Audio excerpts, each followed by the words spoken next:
Unpopular opinion, pickles are horrible. Math is the best subject.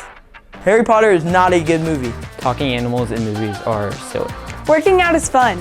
Coffee is overrated. Cookies are gross. Vanilla's better than chocolate. I don't like TV. Sweet tea is gross. In music, I like beats better than lyrics. Christmas music is bad. Macaroni and cheese is gross. Marvel movies are trash.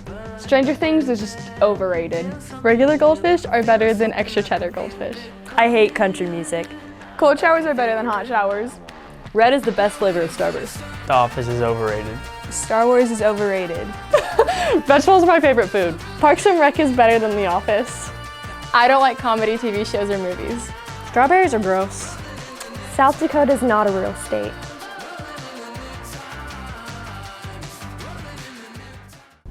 Well guys, we just heard some pretty unpopular opinions, and me and Grant tend to disagree on a lot of things. Everything. And one of those is definitely that Michael Jordan is better than LeBron in every way. Yeah, it's unpopular on her part. It's popular on my end because LeBron is the GOAT. Just like me and Madison disagree, we all have friends that we don't agree with 24/7. They do things, they say things that we may not agree with. And that's okay because we're still friends with them even though we may not agree with everything that they do. I have a really good friend named Sager Davis who I disagree with all the time. But he went through a very life-changing experience over this past year, and I'm gonna let him talk about that a little bit more. Here he goes. My name's Sager Davis, and I'm a sophomore at the University of Texas. Growing up, I was lost, confused, and swayed into believing that I was on the right side of history. I'm ashamed to admit it, but I was an Oklahoma Sooner. My idols included Kyler Murray and even Baker Mayfield. Being a Sooner was fun for a brief time, but it would leave me feeling sad and empty on the inside. A troubled soul who disagreed with anything Texas. I would see how much fun all my peers had being UT fans. And then there was me, Boomer Sooner. But then I decided to attend the University of Texas at Austin. From the moment I stepped on campus, I felt at home, and I knew in my heart that this was where I belonged. I never knew I could be a part of something so special and unique. Before, I felt like my life was black and white, but now I can finally see color. That color is burnt orange. My name is Sager Davis, and hook 'em forever.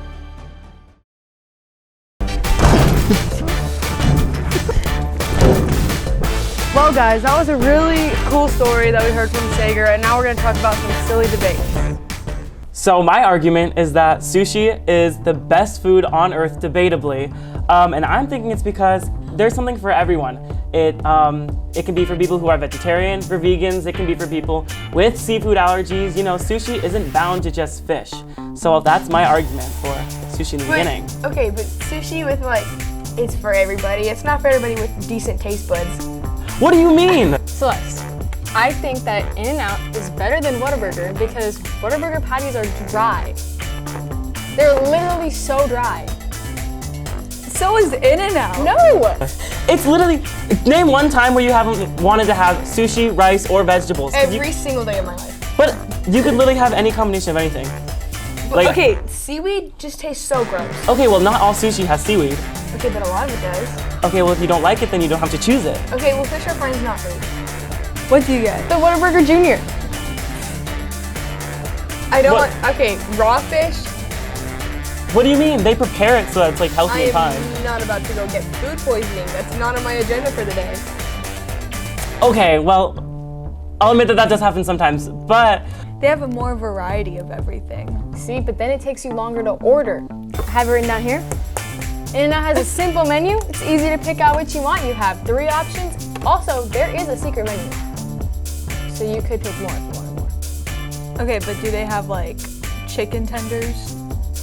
there's plenty of other options. The vegetables are gross too. Sushi just as a whole is just gross. Then just everything it includes the worst kind of food. What do you mean, rice? Are you saying rice is bad? Some rice. So you're a rice hater too now? Oh my god. Some climate we live in right now. In-N-Out only has 4 things on the menu. Because it's a burger joint. Every time you eat sushi, you just have the worst smelling breath. Does Whataburger help people with their diets because In-N-Out has the protein style and you have a lettuce bun.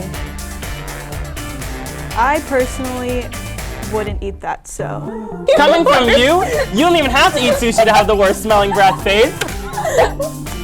But if you ever wanted to go on a diet, In-N-Out would still be able, like you'd still be able to do In-N-Out. You couldn't go to a burger. Okay. I wouldn't get a burger in general if I was on a diet. You can't eat it when you're pregnant. Hold out for 9 months. If you don't like it so much, then don't eat it. And if you like it a lot, then it can be your birth celebration. Your birthright is to eat sushi. Doesn't that sound pretty awesome? In-N-Out's French fries taste like soap. No, they Yes, they do. No, they don't. It makes me, like, I feel like I'm like chewing on a sponge. I don't know what to say for that one. Some people like the texture. Whataburger is open 24 hours. So is IHOP. We go to IHOP after football games too. Not really. I bet you IHOP's burgers are better than Whataburger. Sushi is really amazing, top-notch food, and that cannot be denied in any way. I mean, Any way okay, or I fashion. respect you. I respect that you like sushi, but I can't agree. See, I respect your opinion, but I disagree with it. Let's go to In-N-Out. No. Alright, we're good. That was good. That was good. That was really good. That was Good game, you tried. Well, guys, I think it's pretty obvious we all have friends that we can tend to disagree with. And now we're going to hear from our student ministry director, Jordan Geis. He's a former D1 prospect and he has the world record for the highest vertical. So we're going to hear a little bit more from him. Hey everybody, I hope you have had fun watching so far this episode. I am especially proud of Sager and his journey because he was actually in my small group back in the day, and if he didn't learn how to listen to people who saw the world differently than him, who knows where he would be right now. Throughout this episode, we've been talking about what to do with people on the other side of our view. Sometimes people see the world different than us on minor things, and sometimes it's with major things. For me personally, if you think Popeyes is better than Chick-fil-A, I just don't really understand you. If you're gonna root for the Aggies over the Longhorns, I'm confused by you. And if you think Michael Jordan is better than LeBron James, we're probably gonna have words. But it may not just be opinions. It may be conflict in personal relationships. It may be whatever is causing drama with you or your friends right now. It may be whatever was said that ended that one friendship. It may be what you find yourself arguing about with your parents, your siblings, your teammates, or the Twitter fights you find yourself in. So often, we choose to be right at the expense of a relationship. In all seriousness, I want to get pretty real here at the end of our episode. Whether you personally have strong opinions about all that's happening in culture right now or not, it's impossible not to see everyone else's opinions right now. And I personally have never seen a time in my life where so many people had a strong opinion about, well, pretty much everything, right? And again and again and again, people are trying to be right, oftentimes at the expense of a relationship. Some people think we should wear masks. Some people think we shouldn't. Some people think we should be in school. Some think we should be online. Some people think pro sports are great right now, and others say they're way too political. Some people think you can't be a Christian and vote Trump. Some people think you can't be a Christian and vote Biden. Now, I realize most of you can't vote yet, but it's all a little confusing to see all over social media, right? All that, and we haven't even started with racial injustice and what people think we should or should not do about that. If you've been on social media much, people seem pretty angry. I'm not here today to tell you what's true or wrong about any of that. I'm not here to advocate for or against any sides. That's not the point of today's conversation. I'm here because I want you to have great relationships. Today just has to do very simply with what do we do with people on the other side of our view? Do we cancel them? Do we decide if we disagree with them on one thing, then they're all bad? Meaning we think they have a bad opinion on something, so they're a bad person? Do we judge and shame? Do we argue and fight and rant? I mean, you could. I just don't think that's very effective. And here's why. If you're not able to listen to those on the other side of your view, one, you will never learn anything new. You will not grow, you will not expand your mind or broaden your perspective or understanding of the world, of people, of God. Over time, you can't help but become stuck and stagnant and rigid and probably a little negative and angry too. Two, you will never influence somebody else by canceling them or shaming them or yelling your opinion at them. Here's a personal example for me. Because of what I believe about Jesus, I want people to know and believe that Jesus died for them. I want people to know that God loves them unconditionally. I'm not going to keep that to myself. I just personally think it'd be selfish to do so. However, if I don't listen to someone else's story, if I don't understand how they came to their view, if I just shout mine at them, they'll never want to consider Jesus. So if you really want to make a difference, then don't just make a point. And 3, you'll always have really shallow relationships. Get to know anyone well enough and you'll eventually bump into something you disagree on, maybe even something big. If you can't learn how to love someone who disagrees with you, you'll end up pretty lonely. So what do we do? Well, you've probably heard of the golden rule before. For me, I think I came across this in elementary school first.